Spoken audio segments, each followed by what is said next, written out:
ప్రార్థన చేసుకుందామండి. సౌండ్ ఇవ్వండి అన్న, సౌండ్ ప్లీజ్. ప్రేమగల తండ్రి, కృపగల దేవ, జీవం గల నాయన, పరిశుద్ధుడైన మహా గొప్ప దేవ, మా జీవితాలలో మరొక నూతన దినమును అనుగ్రహించి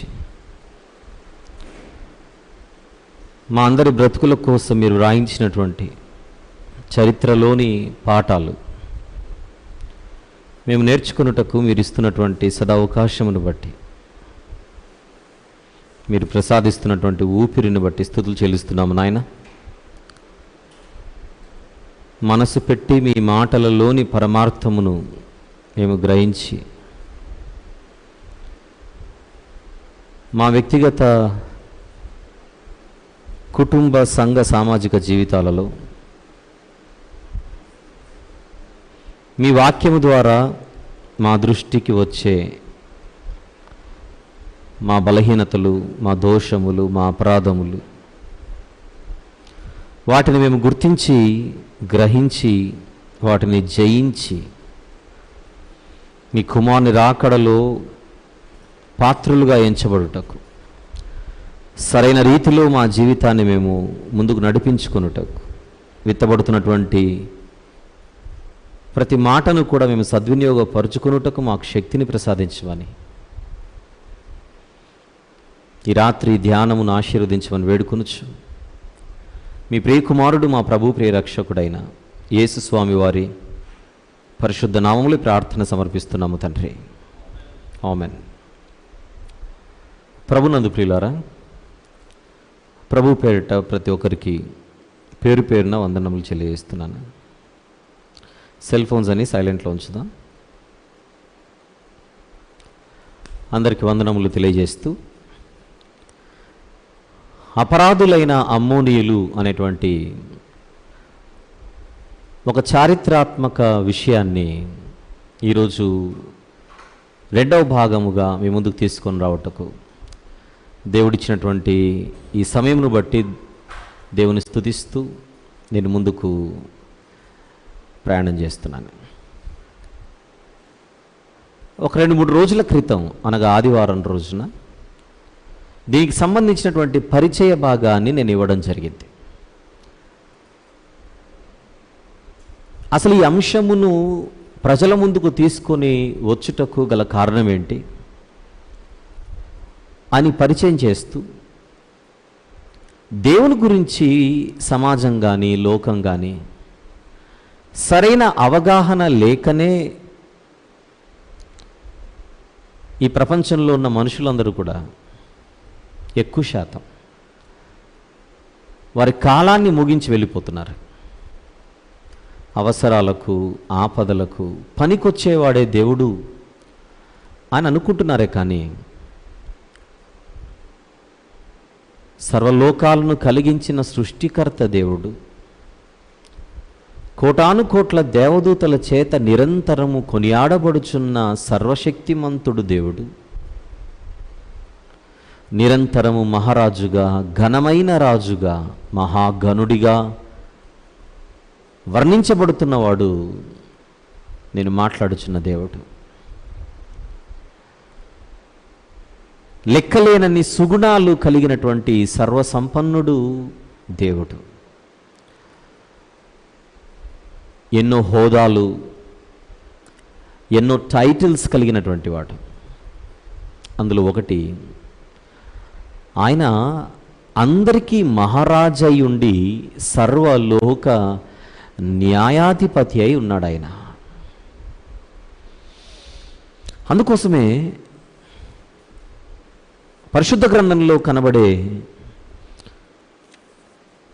ఆయనకు సంబంధించినటువంటి టైటిల్స్లో ఒకటి మనం ఇప్పుడు జ్ఞాపకం చేసుకుంటే ప్రయత్నం చేద్దాం.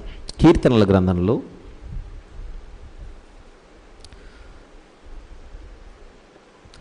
94వ కీర్తనలోని 2వ వచనంలో ఉన్న మాటను దయచేసి గమనించగలరా?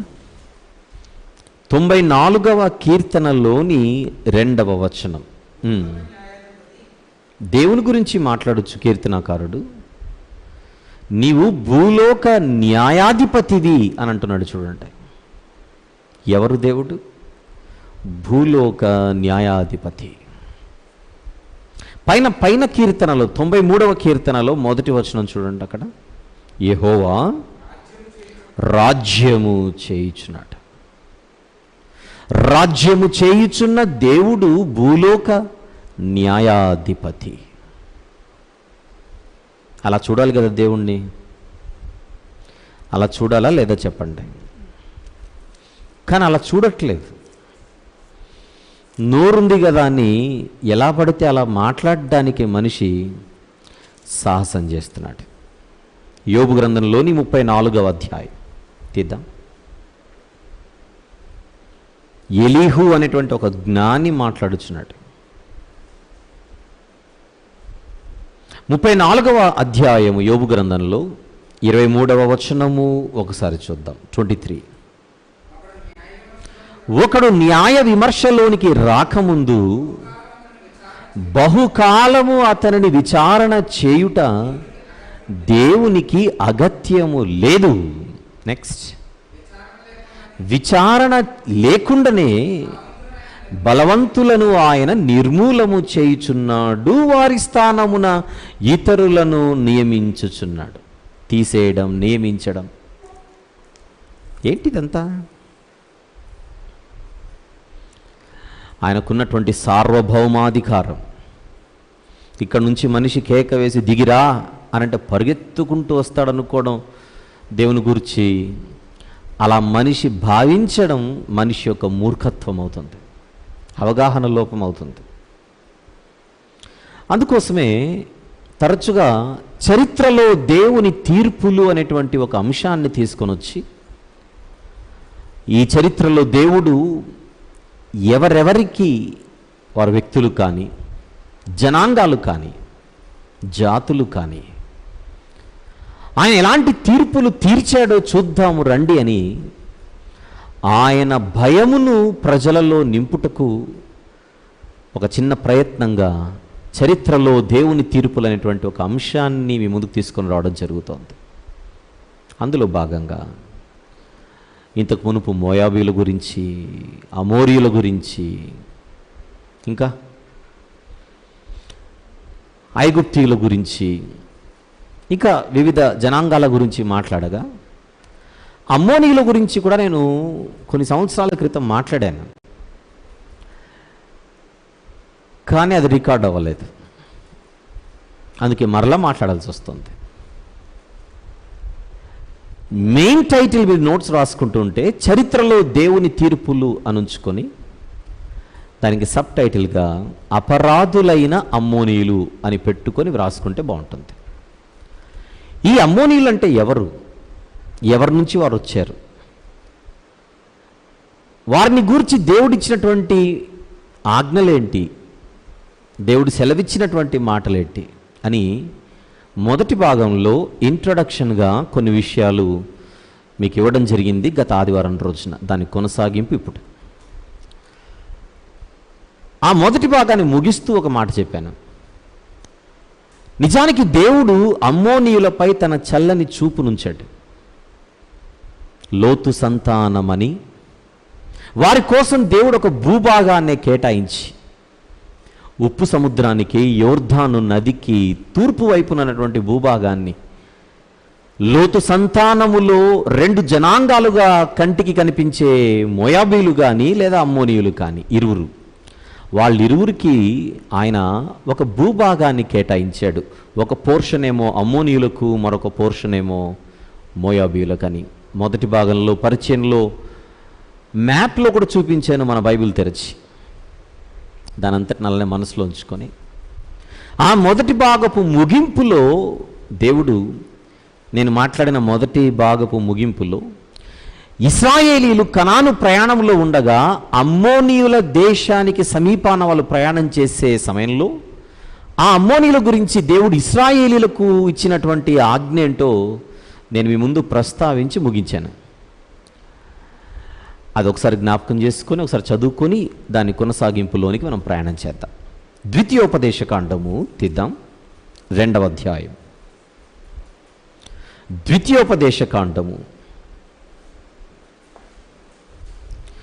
2వ అధ్యాయం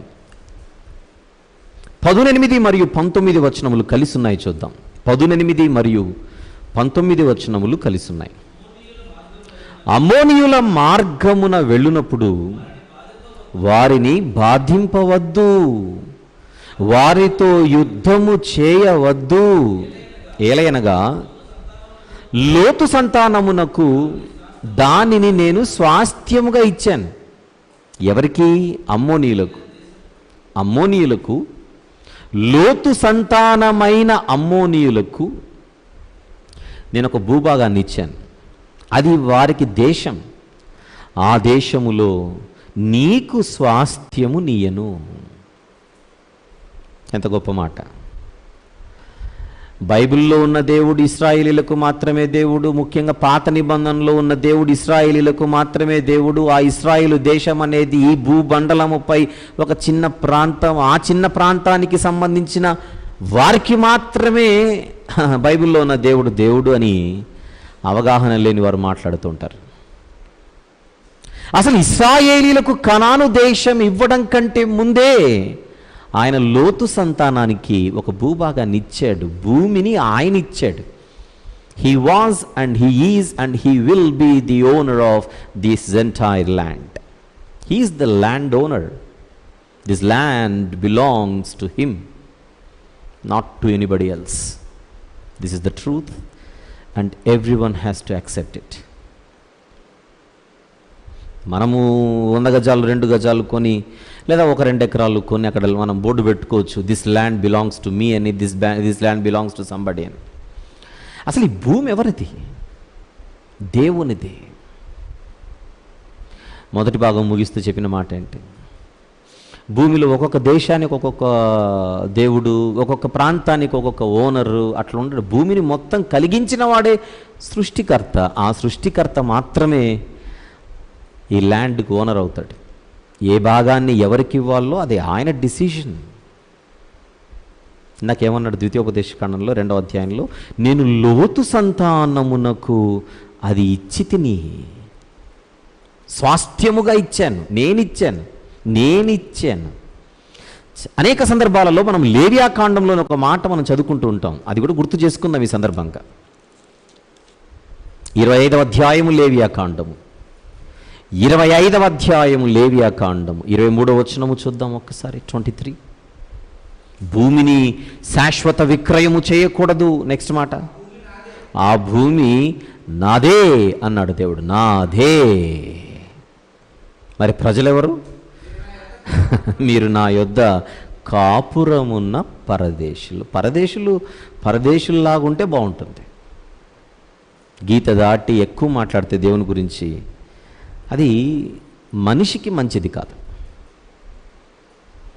జ్ఞానము కలిగి బతకాలి, బుద్ధి కలిగి బతకాలి, ఆలోచన కలిగి బతకాలి.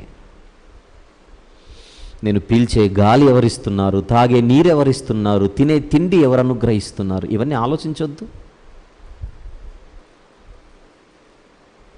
అందుచేత ఈ చరిత్ర మనకు అర్థం కావాలి, చరిత్ర తెలియాలన్న ఉద్దేశంతో ఒక్కొక్క జనాంగాన్ని తీసుకొని వచ్చి ఈ రీతిగా మాట్లాడుచుండగా, ఇప్పుడు అమ్మోనీయులపై దేవుని చల్లని చూపు ఎంతో గొప్పగా ఉన్నట్టుగా ద్వితీయోపదేశకాండంలో చూశాం.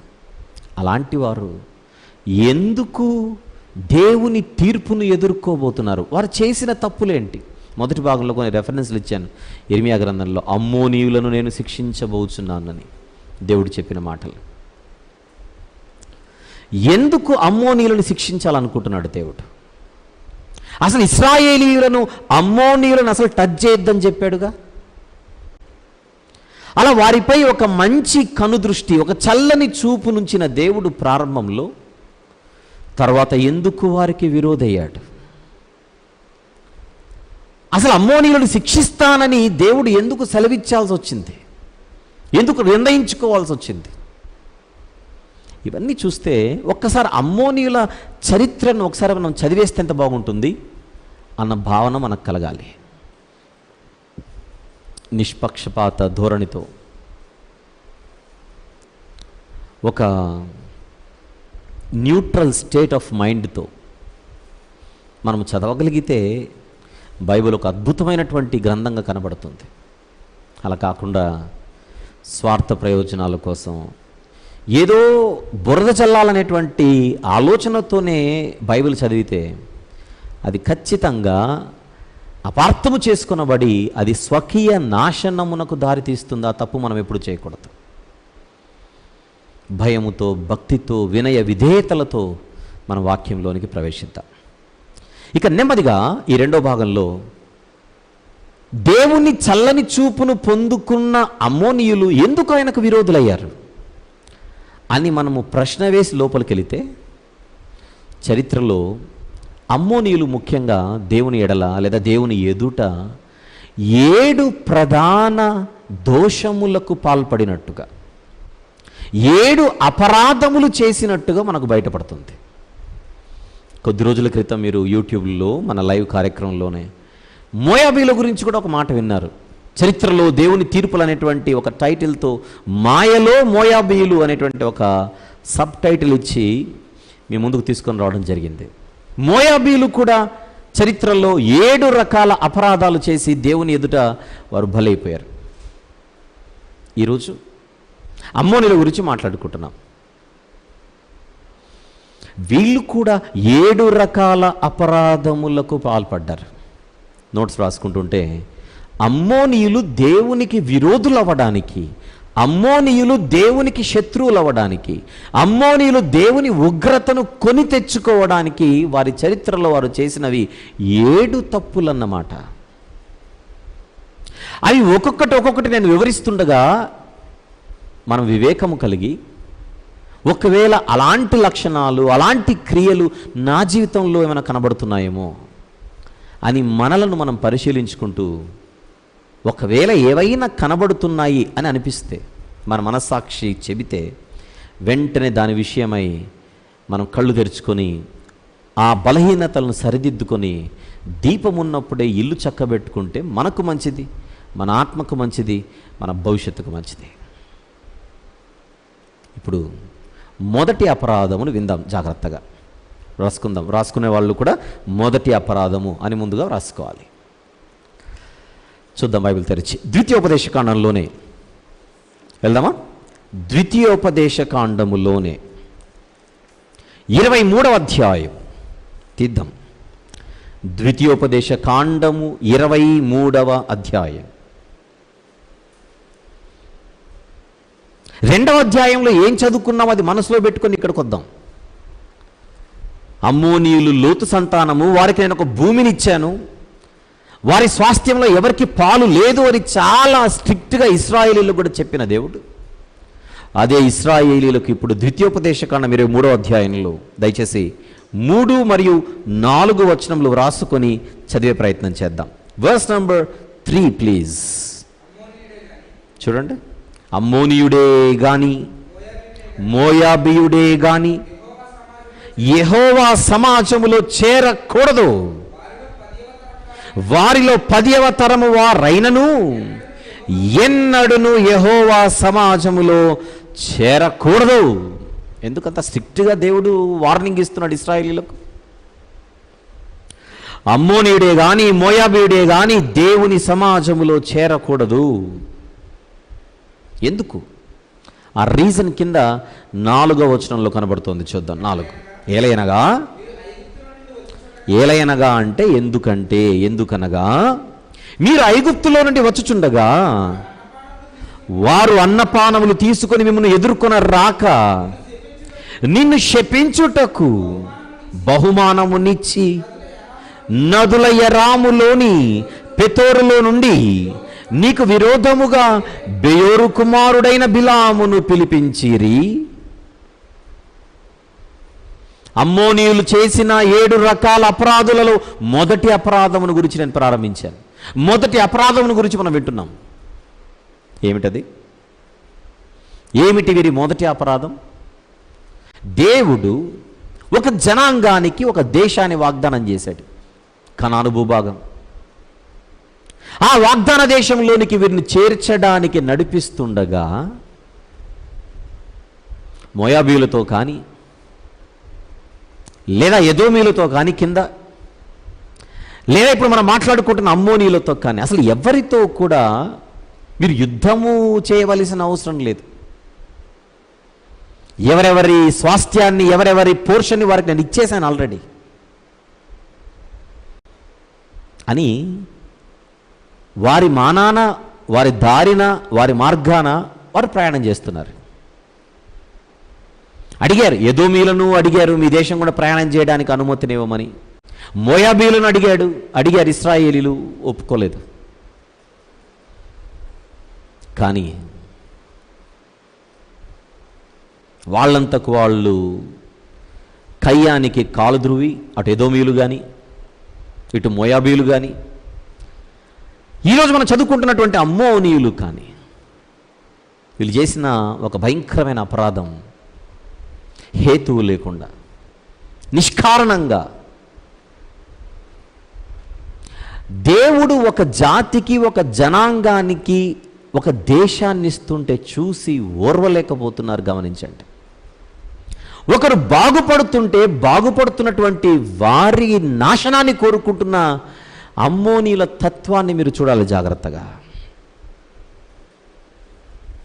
నిన్ను శపించుటకు బహుమానమునిచ్చి బిలామును పిలిపించారు. అసలు నీకు వాళ్ళకున్నటువంటి ఏ పాత కక్షలు ఉన్నాయని శపించాలనుకుంటున్నారు ఈరోజు అమ్మోనీయులు? ఎప్పుడైనా అమ్మోనీయులతో ఇశ్రాయేలీలకు విరోధం ఉందా? అంతకుముందు ఎప్పుడైనా ఇశ్రాయేలీలకు అమ్మోనీయులకు గొడవలు జరిగాయా? కక్షలున్నాయా? లేదా ఇంకేమైనా యుద్ధాలు ఏమైనా వారి మధ్య జరిగాయా? అసలు ఏది లేదే. ఐగుప్తులో 100 సంవత్సరాల పాటు దాసత్వం అనుభవించి దేవుని కృప వలన వారు అక్కడి నుంచి విడుదల పొంది ఈరోజు ఒక వాగ్దాన దేశంలోనికి వెళ్ళి వారేదో బాగుపడాలి, వారికేవో మంచి రోజులు రావాలని వారు ఆశతో ప్రయాణం చేస్తుంటే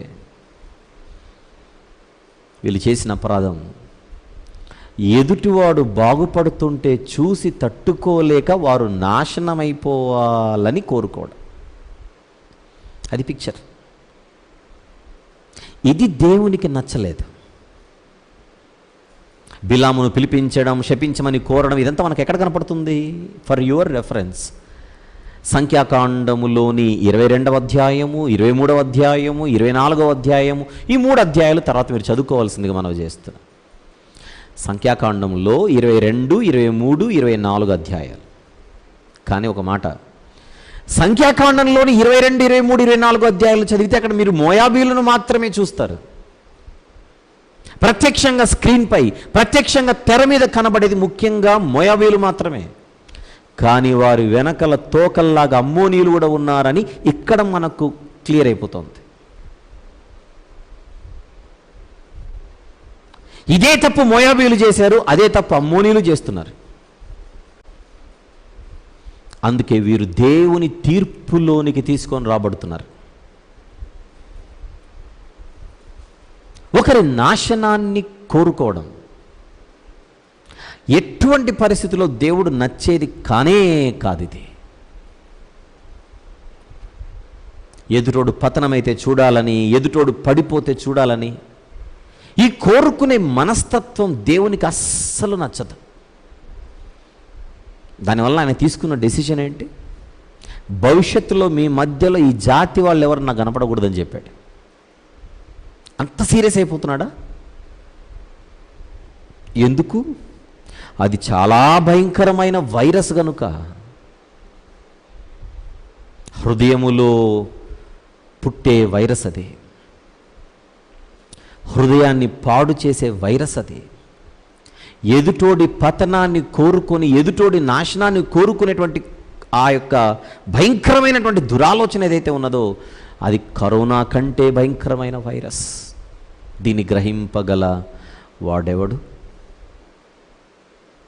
కేవలం ఇక్కడ మాత్రమే కాదు, వాళ్ళ హిస్టరీ అంతా మనం చదివితే బైబిల్లో వ్రాయబడినటువంటి చరిత్ర, వాళ్ళు ఎప్పుడు కూడా ప్రత్యేకించి ఇశ్రాయేలీయుల మీద ఎడతెగని అమితమైన పగ పెట్టుకొని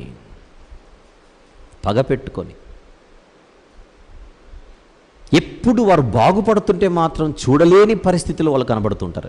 ఎప్పుడెప్పుడు ఇశ్రాయేలీయుల మీదకి ఎవరు వెళ్ళినా కూడా వాళ్ళకి సహాయం చేయడానికి ఈ అమ్మోనీయులు దాదాపుగా సిద్ధపడుతూ ఉంటారు. దాదాపుగా. అవన్నీ చూద్దాం ఈ రాత్రి.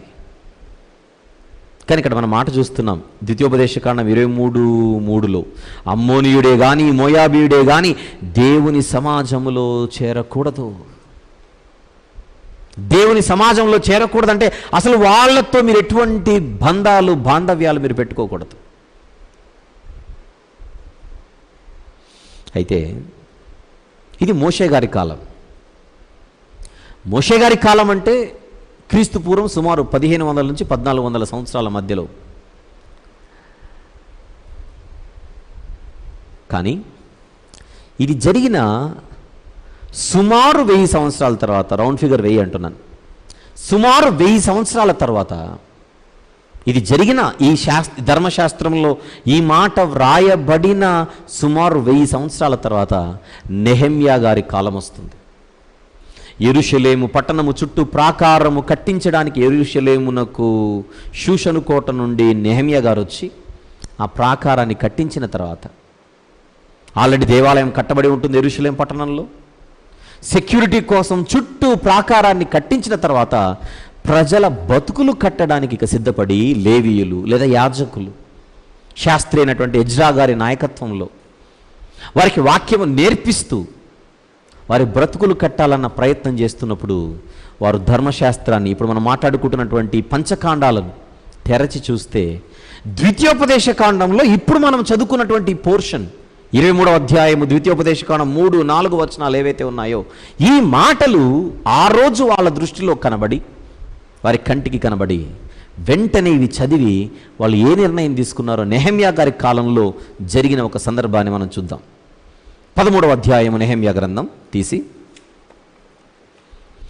అన్ని వచనాలు జాగ్రత్తగా రాసుకోవాలి.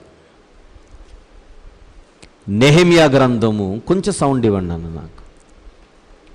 నెహెమ్యా గ్రంథము 13వ అధ్యాయం మొదటి నుండి జాగ్రత్తగా చూద్దాం. మొదటి వచనం నుండి. ఆ దినమందు వారు మోషే గ్రంథము జనులకు చదివి వినిపించగా అందులో అమ్మోనీలు కానీ మోయాబీలు కానీ దేవుని యొక్క సమాజమును ఎన్నటికీ చేరకూడదు, వారు అన్నపానములు తీసుకొని ఇశ్రాయేలీయులకు ఎదురు పడక వారిని శపించమని బిలామును ప్రోత్సాహపరచిరి. ఎక్కడ చదువుకున్నాం ఇదంతా? ఇప్పుడే మనం ద్వితీయోపదేశకాండం 23వ అధ్యాయం 3-4 వచనాలలో చదువుకున్నాం. అది నెహెమ్యా గారి కాలంలో యాజకుల వలన లేదా లేవీయుల చేత చదవబడినటువంటి మోషే గ్రంథములోని పోర్షన్ ప్రజల మధ్యకు రాగా వాళ్ళు ఒక నిర్ణయం తీసుకొని వాక్యానికి తలదించి వాళ్ళు ఏం చేశారో 3వ వచనంలో చూద్దాం. కాగా జనులు ధర్మశాస్త్రమును వినినప్పుడు మిశ్ర జన సమూహమును ఇశ్రాయేలీయులలో నుండి వెలివేసిరి. విన్నారు, ఆ కాంటెక్స్ట్లో విన్నారు. ఇశ్రాయేలీయులు, యూదులు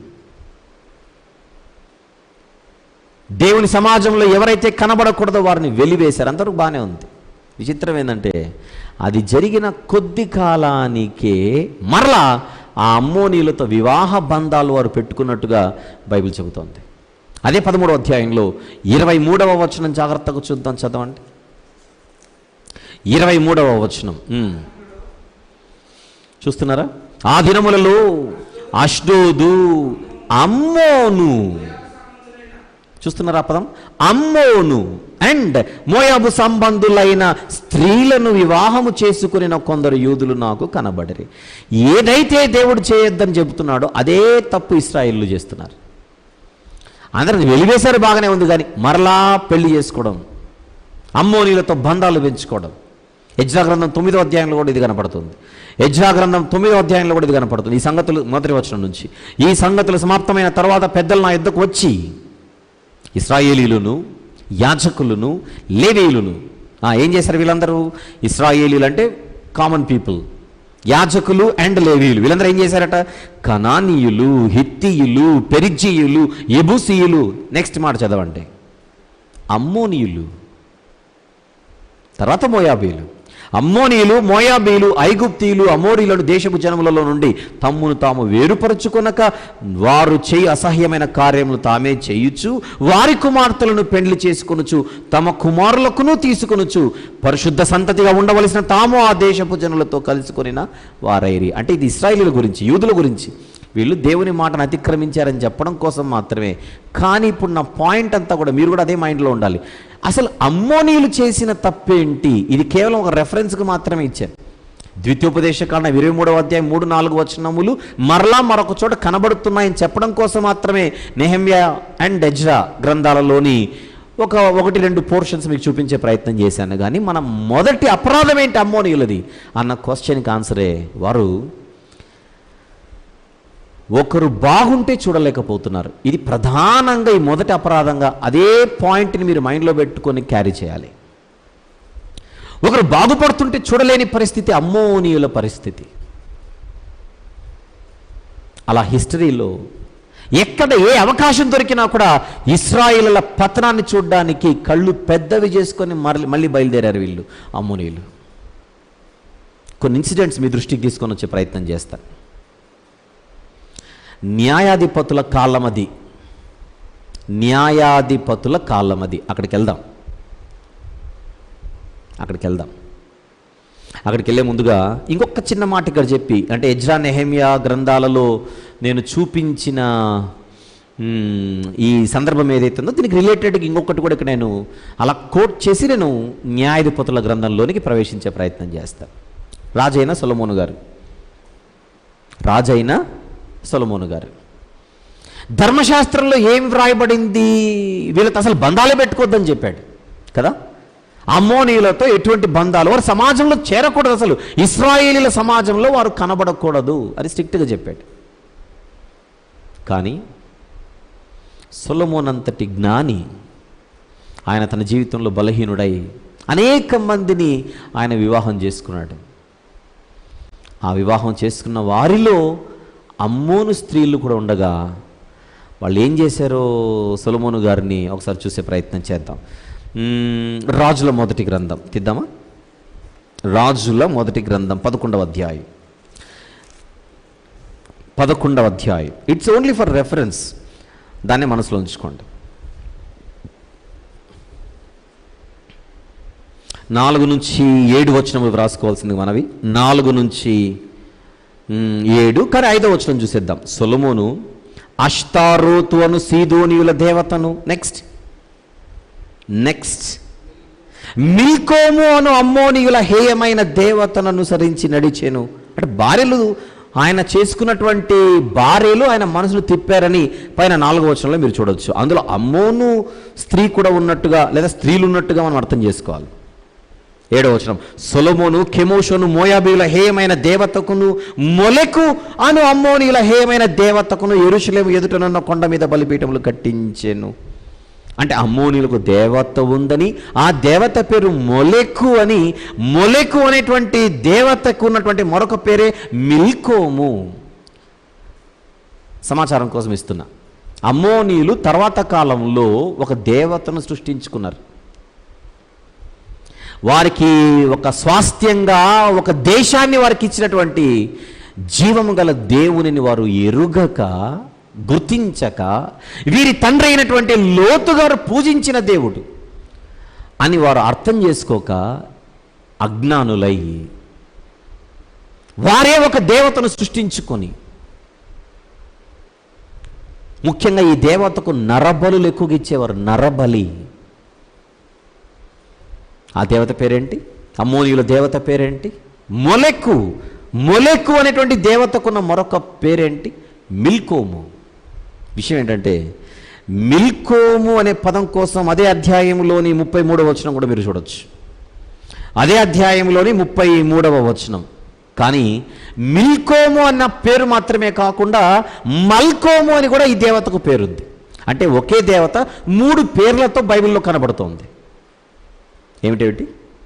మొలెకు, మిల్కోము, మల్కు. మొలెకు కోసం వచనం చూశారు, సొలొమోను గారి సందర్భంలో. మిల్కోము కూడా ఇక్కడ కనపడుతుంది ఆ పేరు. మల్కోము అనే పదం కోసం ఇర్మియా గ్రంథంలో జస్ట్ రెఫరెన్స్ రాసుకోండి, ఒకసారి చూడగలిగితే చూడండి. ఇర్మియా గ్రంథం 49వ అధ్యాయం. ఇర్మియా గ్రంథము 49వ అధ్యాయం మొదటి వచనము 3వ వచనం, ఆ 2 వచనాలు రాసుకోండి. అక్కడ మీకు ఒక పేరు కనపడుతుంది. అమ్మోనీయులను గూర్చి యెహోవా ఇలాగు సెలవిచ్చుచున్నాడు, ఇశ్రాయేలునకు కుమారులు లేరా, అతనికి వారసుడు లేకపోయినా మల్కోము గాదును ఎందుకు స్వతంత్రించుకోనేను అని ఇక్కడ అమ్మోనీయులకు ఒక రిప్రజెంటేషన్గా దేవుడు మల్కోమ్ అనే పదాన్ని వాడుతున్నాడు ఇక్కడ. అంటే అమ్మోనీయులకు ప్రాతినిధ్యం వహిస్తున్నటువంటి ఒక దేవత పేరు అది మల్కోము. 3వ వచనం, హెష్బోను అంగలార్చుము, హాయి పాడాయేను, మల్కోమును అతని యాజకులను అన్నాడు. అంటే మల్కోము అంటే దేవత లేదా దేవుడు. మల్కోమును అతని యాజకులను అని అన్నాడు అక్కడ. ఆ మల్కోము అన్నది ఒక దేవుని పేరు లేదా దేవత పేరు. ఇది జస్ట్ ఫర్ ఇన్ఫర్మేషన్ సేక్. మనము ప్రయాణంలో చేసేటప్పుడు చాలా తగులుతాయి కదా, మన మెయిన్ రూట్లో వెళ్ళేటప్పుడు మిగిలినవి ఏవైతే మనకు అవసరమో అవి ఇలా టచ్ చేసి ఒక సమాచారం కోసం మరలా మనకు ఫ్యూచర్లో క్వశ్చన్స్ రైజ్ అవ్వకుండా అలా ప్రస్తావించి వెళ్ళిపోతున్నాం. కానీ అందరూ కూడా ప్రధానంగా నేను మొదటి అపరాధమును గురించి మాట్లాడుతున్నానని మాత్రం మిస్ అవ్వకూడదు. ఈ పాయింట్ ఏమిటిది? ఇశ్రాయేలు జనాంగం అన్న దేవుడు ఏర్పరచుకున్న ప్రజలు ఎవరైతే ఉన్నారో వాళ్ళు బాగుపడుతుంటే అస్సలు చూడకుండా, అస్సలు చూడలేని పరిస్థితిలో వారు ఉంటూ, పైపెచ్చు వారు పతనమైతే చూడాలని ఆశతో ఎదురు చూస్తున్న అమ్మోనీయుల స్వభావం ఈ రాత్రి దేవుడు మన ముందుకు తీసుకొని వస్తున్నాడు. ఇక న్యాయాధిపతుల కాలం. ఇశ్రాయేలీలు దేవుని ఎడల, దేవుని దృష్టిలో దోషులైనప్పుడు ఒకసారి వారిని దేవుడు మోయాబీయులకు అప్పగిస్తాడు. దేవుడే అప్పగిస్తాడు మోయాబీయులకు. అప్పుడు మోయాబీయులకు రాజు ఎగ్లోను అన్న పేరు గల ఆయన. ఎగ్లోను అన్న పేరు మీద ఒక రాజు ఉండేవాడు, మోయాబీయుల రాజు. ఆ మోయాబీయులకు దేవుడు అప్పగిస్తే వెంటనే ఆ మోయాబీయులకు ఇశ్రాయేలీలను నాశనం చేయడానికి, అణిచివేయడానికి లేదా అణగద్రొక్కడానికి, సహాయము చేయడానికి పరిగెత్తుకుంటూ అమ్మోనీయులు వచ్చారు. అసలు దేవుడు అప్పగించింది మోయాబీయులకైతే అమ్మోనీయులు కూడా వారికి సహాయం చేయడానికి రావడంలో వారి ఉద్దేశం ఏంటి చూద్దాం. అది న్యాయాధిపతుల గ్రంథము తీద్దాం. న్యాయాధిపతుల గ్రంథము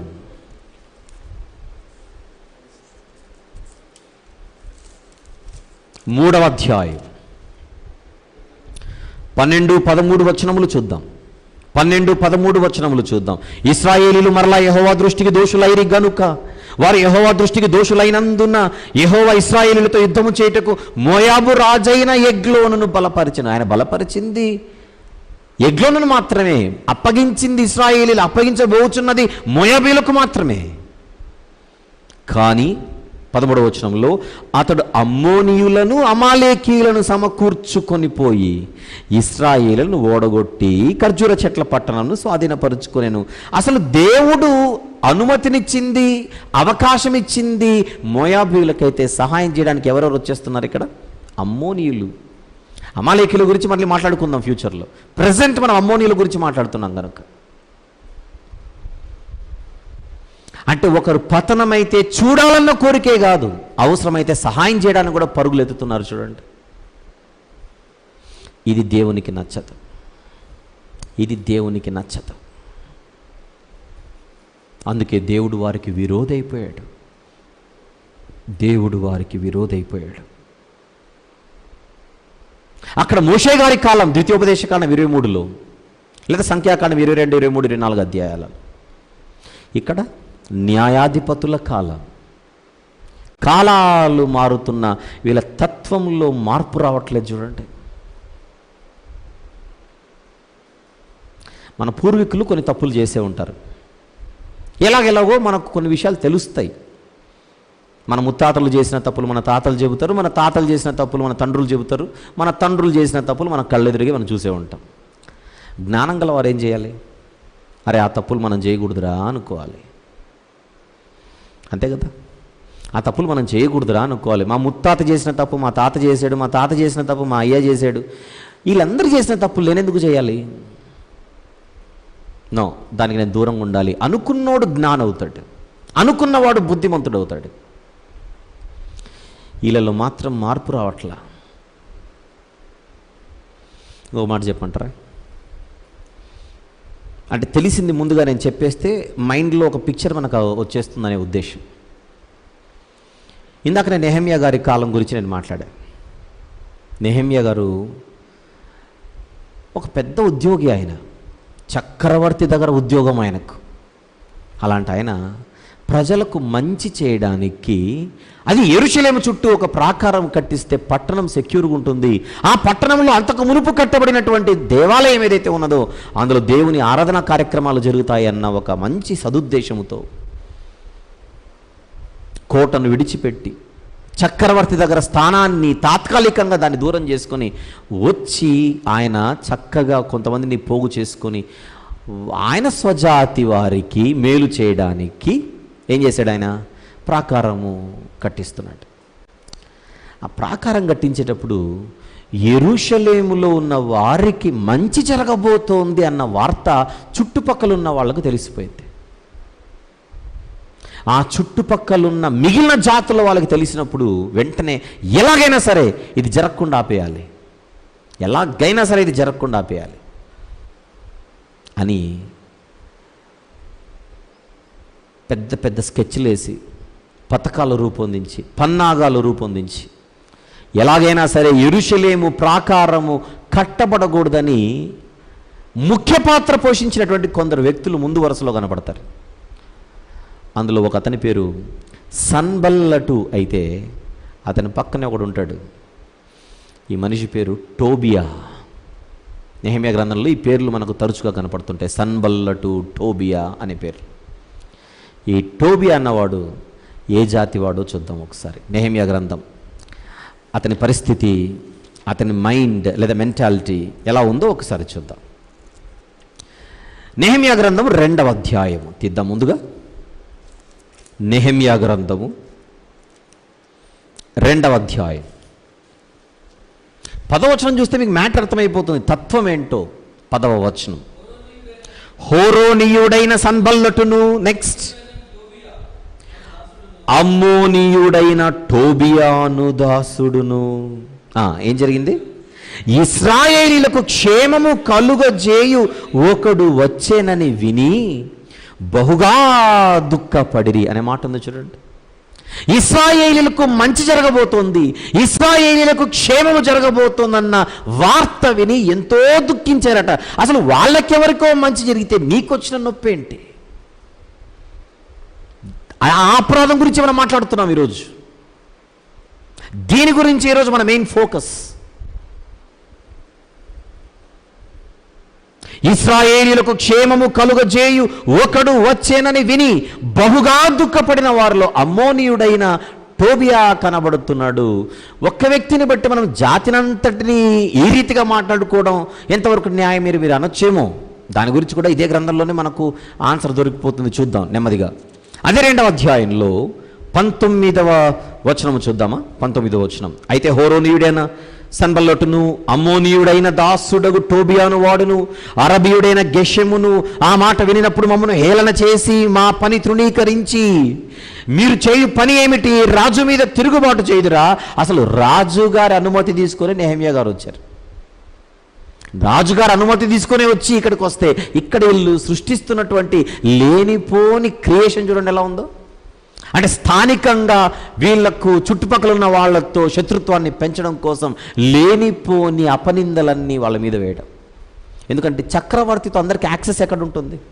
నెహెమ్యా గారు చక్రవర్తి గారి దగ్గర ఏం మాట్లాడొచ్చాడో, ఏ అనుమతి తీసుకొని వచ్చాడో సామాన్య ప్రజలకు చుట్టూన్న వాళ్ళకి ఎలా తెలుస్తుంది? ప్రజల నైజం కూడా ఒక నలుగురు ఏది మాట్లాడుకుంటే అదే నిజం అనుకునేటువంటి పరిస్థితి.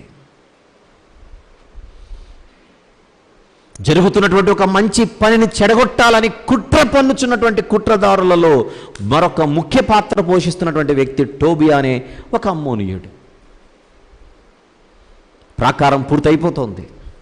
పూర్తవుచున్నటువంటి ప్రాకారాన్ని చూసి వెటకారంగా మనుషుల మానసిక స్థితిపై దాడి చేసే ప్రయత్నం ఈ టోబీ అనేవాడు ఏం చేస్తున్నాడో చూద్దాం ఒకసారి 4వ అధ్యాయంలో. 4వ అధ్యాయము మీరు మొదటి నుంచి 3 వచనములు రాసుకోవాల్సింది మనం చేస్తున్నా. ఆ 3వ వచనం మాత్రం చూద్దాం, అన్ని వచనాలు చదవడానికి సమయం సరిపోదు కనుక. మరియు అమ్మోనీయుడైన టోబియా అతని యొద్ద నుండి వారు కట్టిన దానిపైకి ఒక నక్క ఎగిరితే అది పడిపోయే గోడది. అంటే వెటకారం అన్నమాట ఇది. వారు కట్టిన దానిపైకి ఒక నక్క ఎగిరినట్టయినా వారి రాతి గోడ పడిపోవునా నేను. అంటే సైకలాజికల్గా దెబ్బతీయడం. కొందరికి ఇది ఒక శాడిజం అనేది ఒకటి ఉంటుంది. ఎదుటోడు బాగుపడితే చూడలేడు, పొరపాటున బాగుపడ్డారనుకోండి దాని మీద మళ్ళీ వెటకారపు పంచులు.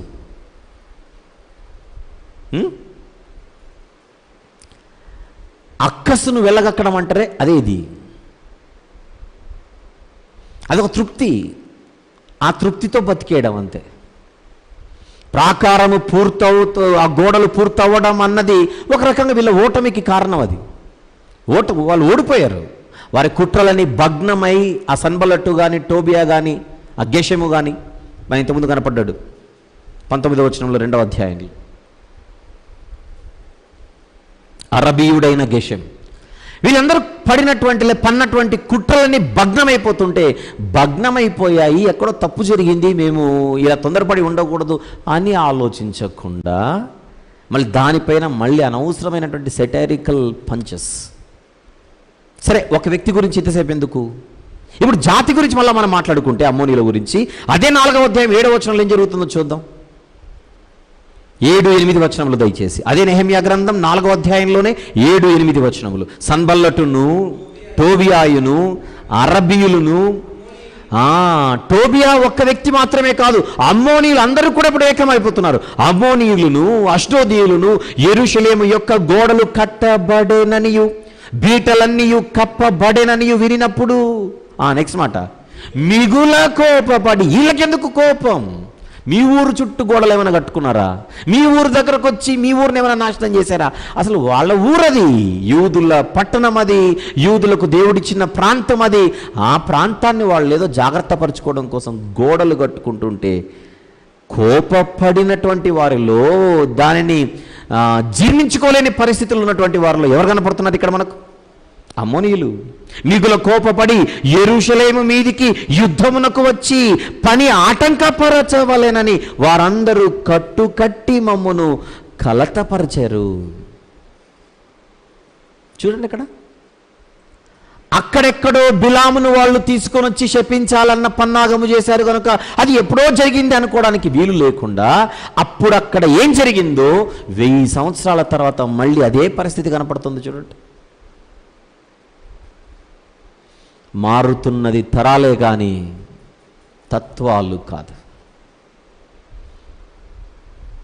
ఒకరికి మంచి జరుగుతుంటే ఎలా దాన్ని కూల్చేయాలి, ఎలా అది జరగకుండా ఆపాలి. బహుగా దుఃఖపడ్డారట నెహెమ్యా గ్రంథం 2వ అధ్యాయంలో, మిగుల కోపపడుతున్నారట 4వ అధ్యాయం 7-8 వచనాలు. ప్రియ సోదరుడ సోదరి, మన చేతిలో బైబిల్ ఉన్నా, మనం దేవుని పిల్లలమని మనం అనుకుంటున్నా, మనకు తెలియకుండానే ఇలాంటి భయంకరమైనటువంటి స్వభావం మన జీవితంలో ఉందేమో ఒకసారి పరిశీలించుకుందాం. అసలు ఈ యొక్క అంశము ప్రజల దగ్గరికి అందరి ఎదుటికి తీసుకొని రావడానికి ముఖ్య కారణమే అమ్మోనీల చరిత్ర మనం మాట్లాడుకొని పరీక్షలు రాసి పాస్ ఉద్యోగాలు తెచ్చుకోవడానికి కాదు. That is not the purpose. ఈ తత్వము ఒకవేళ మనలో ఏమైనా ఉందా? మన కళ్ళెదురుగా ఎవరైనా బాగుపడుతుంటే చూసి తట్టుకోలేని ఒక భయంకరమైనటువంటి నీచమైన పరిస్థితి, అది 1/2 కిలో ఉన్నా, 1/2 కిలో ఉన్నా, కిలో ఉన్నా ఉంది అంటే ఉన్నట్టే. ఒక భయంకరమైన వైరస్ ఇది. అందుకే దేవుని దృష్టిలో అమ్మోనీయులు ఏమైపోతున్నారు అన్ని తరాలలో? అపరాధులైన అమ్మోనీయులు. సరే,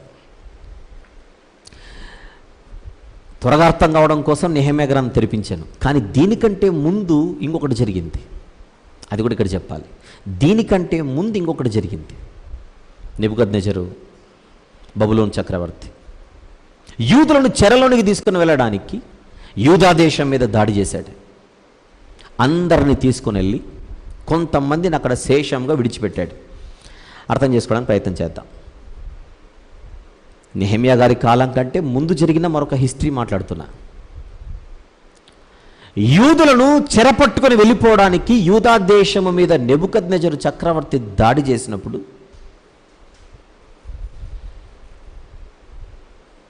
కంప్లీట్గా క్లీన్ స్వీప్ చేయకుండా కొందరిని శేషముగా అక్కడ ఉంచాడు. ఉంచి తనకు సంబంధించిన ఒక వ్యక్తిని అక్కడ అధిపతిగా ఉంచాడు. అతని పేరు గెదల్యా. ఏమిటి? గెదల్యా. అయితే యూదులు ఇంతకుముందు పలు సందర్భాల్లో నేను చెప్పిన ఈ సంగతిని మరలి ఇక్కడ చెప్పే ప్రయత్నం చేస్తాను. నెబుకద్నెజరు సైన్యం యూదుల మీద దాడి చేసినప్పుడు ఖచ్చితంగా పారిపోయిన వాళ్ళు ఉండరు. కొంతమంది అందరూ దొరికిపోతారా? కొందరైనా పారిపోయి ఉంటారా? ఖచ్చితంగా పారిపోయి ఉంటారు.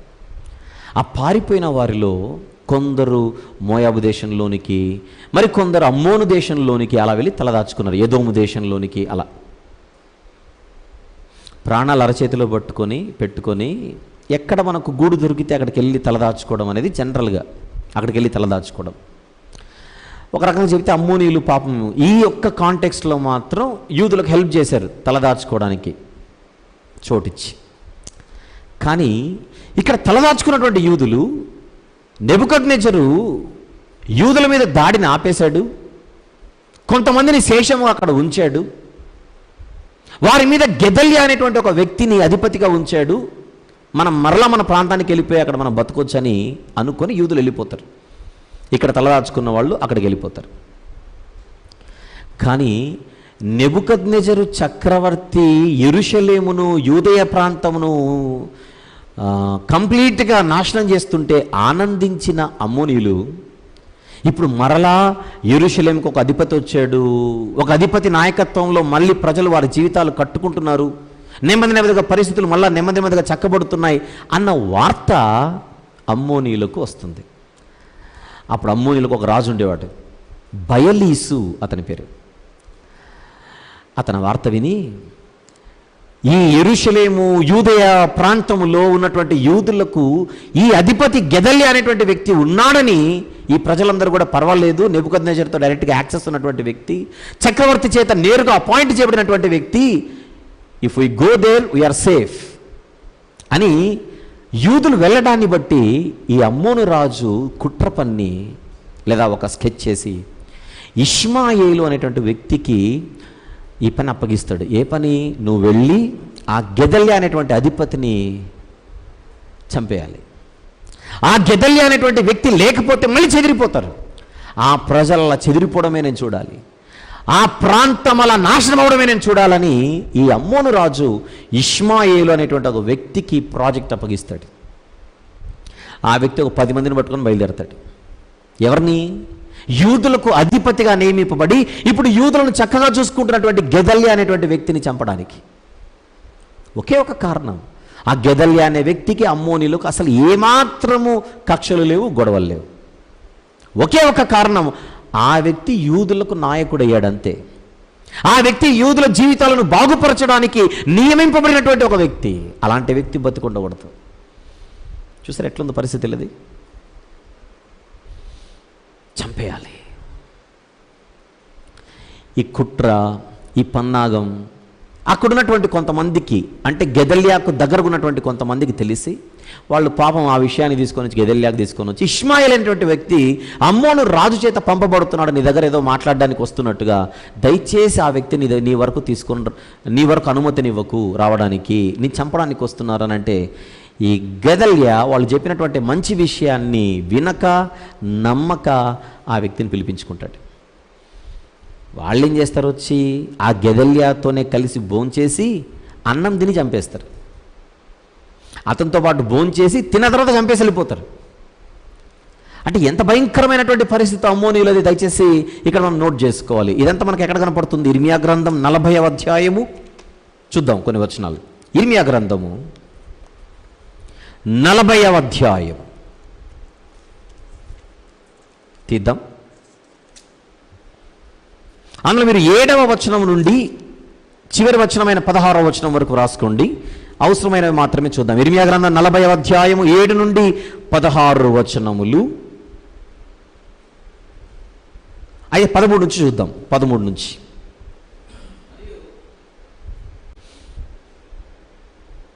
All right.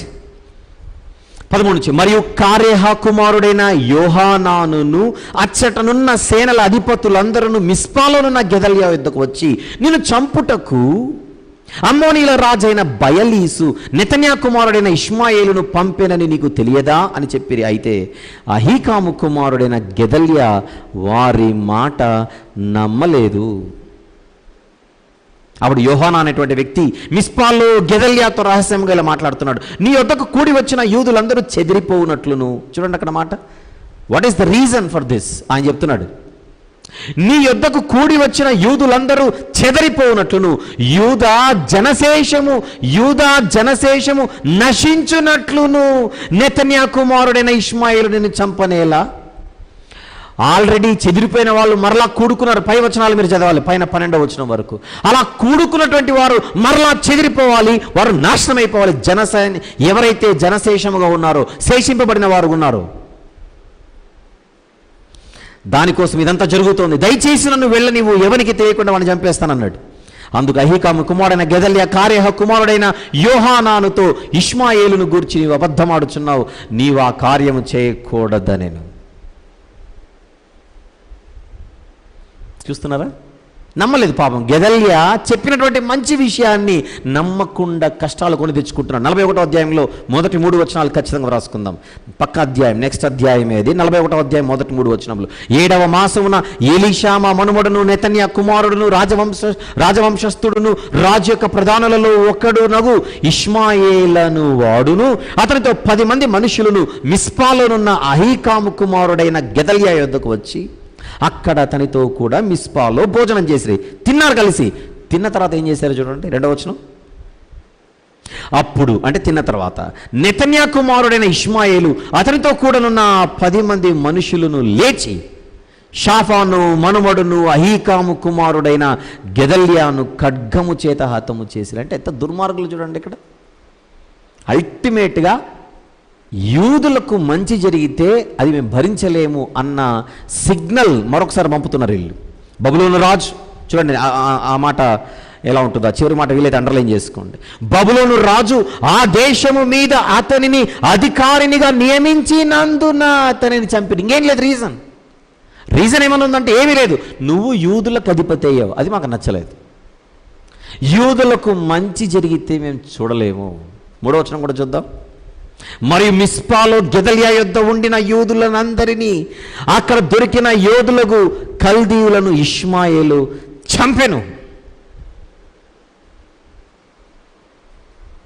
అసలు బబులోను రాజు చేతికి యూదులను దేవుడు అప్పగించాడు. ఇందులో అమ్మోనీయులకు అసలు సంబంధమే లేదు. కానీ నెబుకద్నెజరు దాడి చేస్తే సరే హ్యాపీ అని అనుకున్న వీళ్ళు మళ్ళీ యూదులకు మంచి రోజులు వస్తున్నట్టుగా ఎక్కడో మినుకుమంటూ చిన్నగా ఒక ఏదో సూచన కనబడుతుంటే దానిని కూడా సమాధి చేయడానికి ఎంత స్కెచ్ వేశారో చూడండి. ఎందుకు గెదల్యాను చంపారు? బబులోను రాజు ఆ దేశము మీద అతని అధికారినిగా నియమించినందున అతనిని చంపిరి. అంతే. There is no other reason. వేరే ఏ కారణము లేదు. ఇదా అమ్మోనీయుల తత్వం? ఎందుకు వీళ్ళు దేవునికి విరోధులయ్యారు? దానికి ఒకే ఒక కారణం. ముందుగా ఒక కారణం, మొత్తం 7 అపరాధాలు అని చెప్పాను. ఆ 7 అపరాధములలో ఒక అపరాధము ఎదుటివారు బాగుపడుతుంటే చూసి తట్టుకోలేని పరిస్థితి. ఇది దేవుడు మెచ్చుకోవట్లేదు.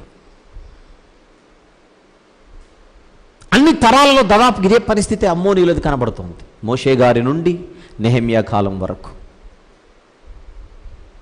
అక్కడెక్కడో మోషే గారి కాలం, ఇక్కడెక్కడో నెహెమ్యా గారి కాలం, మధ్యలో తరచుగా వాళ్ళ పరిస్థితి అటు ఎగ్లోను అనేటువంటి మోయాబు రాజు కాలంలో కానీ, తర్వాత ఇప్పుడు నెబుకద్నెజరు కాలంలో కానీ, గెదల్యా సందర్భంలో, అక్కడేమో నెహెమ్యా గ్రంథంలో ఒక టోబియా, మిగిలినటువంటి అమ్మోనీయులు. ఓవరాల్గా అన్ని తరాలలో కూడా అమ్మోనీయులు ఎదుటివారు ఎదుగుతుంటే, ఎదుటివారు బాగుపడుతుంటే తట్టుకోలేని ఆ భయంకరమైనటువంటి స్వభావము చేత దేవునికి విరోధులైపోయారు.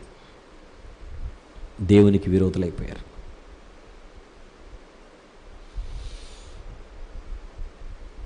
ఈ తత్వం వారిని మాత్రమే కాదు, అది చరిత్రలో ఏ కాలములోనైనా ఏ తరములోనైనా ఎవరికున్నా కూడా వారిని దేవునికి విరోధులుగా చేసేస్తుంది. ఇది అపవాది ప్రవేశపెట్టే గుణం. ఇది ఈ సాతాను జొప్పించే ఒక భయంకరమైనటువంటి స్వభావం, ఇది లక్షణం. ఇది వాళ్ళు ఎవరైనా సరే అలాంటి లక్షణముతో గుణముతో ఉంటే దేవుడు ఏమాత్రం మెచ్చుకునే పరిస్థితి ఉండదు. అది ఈ కాలములోనైనా మనకైనా. ఒక్క భూమిని దేవుడు అందరికీ ఇచ్చాడు. చక్కగా బతకమని చెప్పాడు, సంతోషంగా ఉండమని చెప్పాడు, ఐక్యంగా ఉండమని చెప్పాడు. కానీ ఒకడు ఎదుగుతుంటే తట్టుకోలేక మనిషి దేవుని దృష్టిలో ఒక రకంగా నీచుడిగా తయారైపోతున్నాడు. ఆ జాబితాలో ఖచ్చితంగా మన పేర్లు ఉండకూడదు. అలాంటి తత్వం ఉన్నటువంటి వారిలో ఎటువంటి పరిస్థితుల్లో మన పేర్లు మాత్రం కనబడకూడదు. 7 అపరాధములలో ఈరోజు మనం మాట్లాడుకున్నది ఒక అపరాధం. మధ్యలో అవసరం మేరకు కొంత సమాచారం ఇచ్చాను.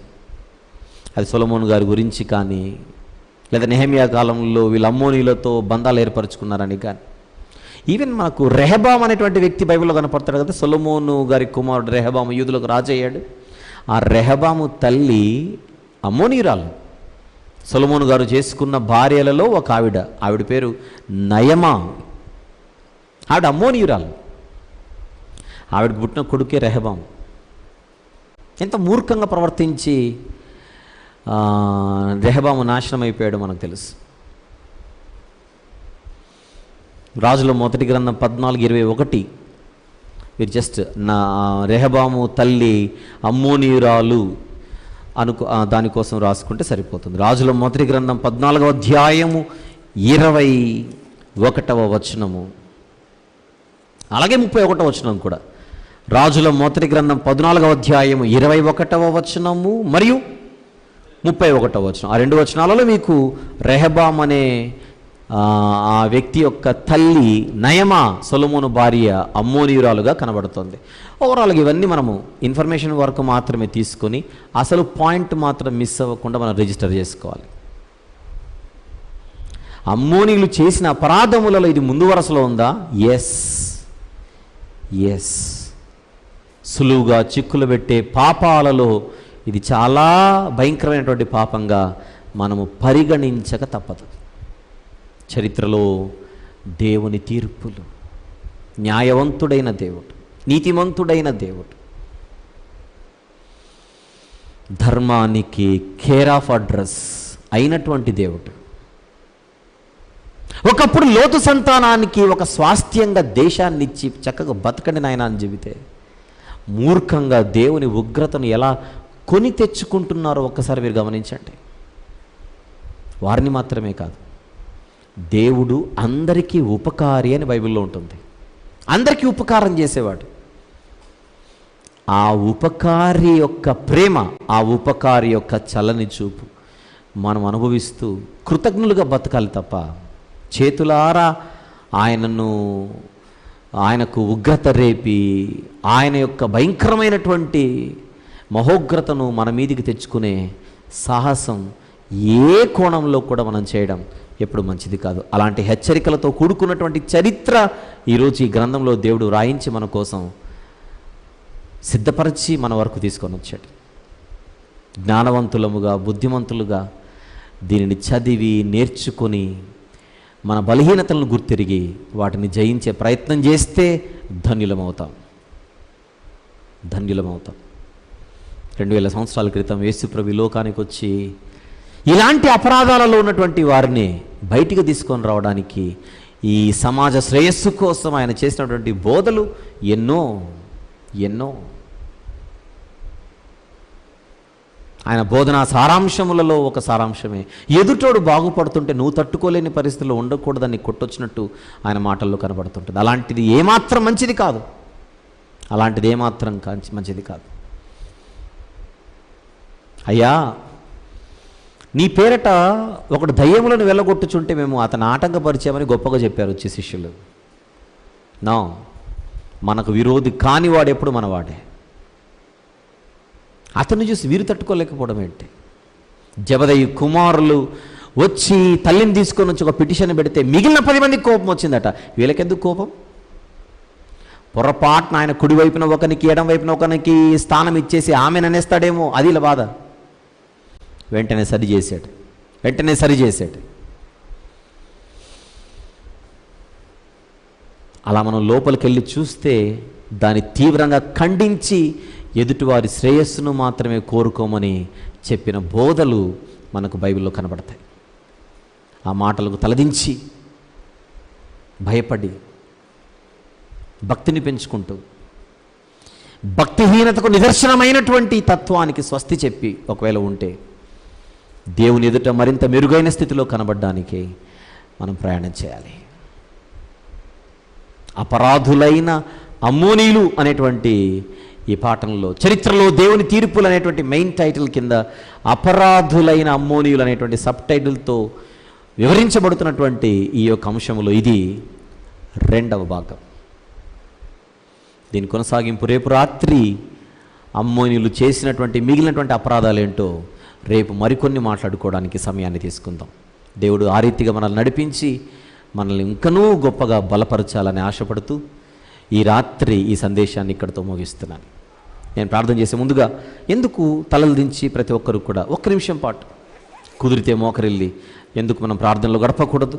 ఒకవేళ ఈ తత్వము, ఈ మాటలు విత్తబడి ఉండగా నాలో కూడా ఇలాంటిది కనీసం కొద్దిపాటి లక్షణం ఉంది, దీన్ని నేను జయించాలి అని ఒకవేళ పరిశుద్ధాత్ముడు మనల్ని హెచ్చరిస్తుంటే ఆ హెచ్చరింపుకు మనము తలదించి సాతాను మాయలో నుండి మనం బయటికి రావడానికి దేవుని సహాయాన్ని తీసుకుందాం. ఎవరు మౌనంగా ఉండకుండా take just a minute's time please to seek his help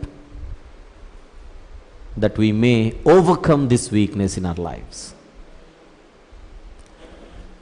Just a minute's time.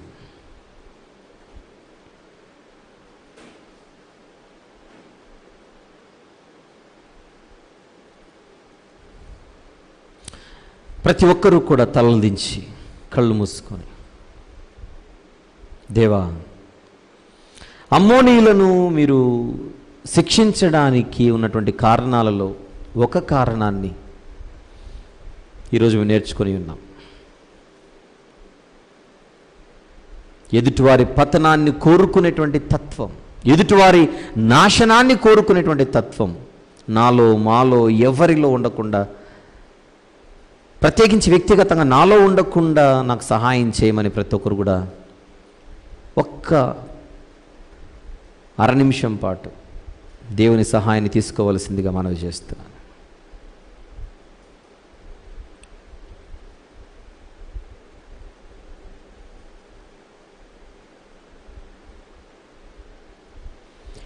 నాతో పాటు కూడా ప్రార్థనలు ఏకీభవించండి దయచేసి ప్రియులారా. ప్రేమగల తండ్రి, కృపగల దేవ, జీవం గల ఆయన, పరిశుద్ధుడైన మహా గొప్ప దేవ, ఎలా బ్రతకాలి భూమి మీద, ఎలా బ్రతకకూడదని మాకు నేర్పించుటకు బ్రతుకు పుస్తకముగా మీ గ్రంథాన్ని మాకు ఇచ్చారు. అందును బట్టి మేము స్తుతిస్తున్నాము తండ్రి. ఏదో వచనాలను అధ్యాయాలను చదువుకుంటూ వెళ్ళిపోవడం కాదు, కానీ ధ్యానించమని మీరు సెలవిచ్చారు. ధ్యానించువాడే ధన్యుడు అని వ్రాయించారు. అలా ధ్యానిస్తుంటే చరిత్రలో అమ్మోనీయులు ఏ కారణాల చేత మీకు విరోధులయ్యారో ఒక్కొక్క కారణాన్ని మాట్లాడుకున్నట్టుకు మీరు మా పట్ల కృప చూపారు తండ్రి. ధ్యానిస్తుండగా మీరు నడిపిస్తున్నందుకు స్తుతులు చెల్లిస్తున్నాం. వినివారు మాత్రంగా ఎవరము ఉండకుండా పెడచెవిన పెట్టకుండా ఈ తత్వం ఒకవేళ మాలో ఉందేమో అని పరిశీలించుకుంటూ పరీక్షించుకుంటూ ఒకవేళ ఆ ఛాయలు గనక కనబడుతూ ఉంటే తండ్రి వెంటనే వాటిని జయించుటకు మా అందరికీ శక్తిని ప్రసాదించమని ప్రార్థిస్తున్నాం. సాతాను ఈ మాటలు దొంగలించకుండా కాపాడుకున్నట్టుకు కూడా మాకు బలాన్ని అనుగ్రహించండి. తిరిగి రేపు రాత్రి దీని కొనసాగింపు భాగమును మాట్లాడుకున్నట్టుకు ఆశపడుచుండగా నడిపించమని ప్రార్థిస్తున్నాం. మా సమాజమును, మా దేశమును తండ్రి, ప్రపంచ ప్రజలందరినీ ప్రార్థనలు ఎత్తిపట్టుకొనుచున్నాం. ఈ భయంకరమైన మహమ్మారి నుంచి త్వరగా గట్టెక్కించమని వినయ విధేయతలతో భయభక్తులతో ప్రతి ఒక్కరు కూడా మీ పాద సన్నిధిలో జీవించడానికి సహాయం చేయమని, అనారోగ్యముతో ఎందరైతే మా ప్రియులు బాధపడుచున్నారో వారిని గట్టెక్కించమని ప్రార్థిస్తూ మీ ప్రియకుమారుడు మా ప్రభు ప్రియరక్షకుడైన యేసు స్వామి వారి పరిశుద్ధ నామములో ప్రార్థన వినయముతో విశ్వాసముతో సమర్పిస్తున్నాము తండ్రి. ఆమెన్. ఆమెన్. తండ్రి యొక్కయు కుమారుని యొక్కయు పరిశుద్ధాత్మని యొక్కయు ప్రేమ కృపా సహవాసములు ఈ రీతిగా ప్రత్యక్షముగా పరోక్షముగా దేవుని సన్నిధిలో గడిపిన మనందరితోనూ సర్వలోక పరిశుద్ధులందరితోనూ సదాకాలము తోడయుండి అత్యున్నతంగా నడిపించునుగాక. ఆమెన్. ఆమెన్. అందరికి వందనాలండి. Thank you.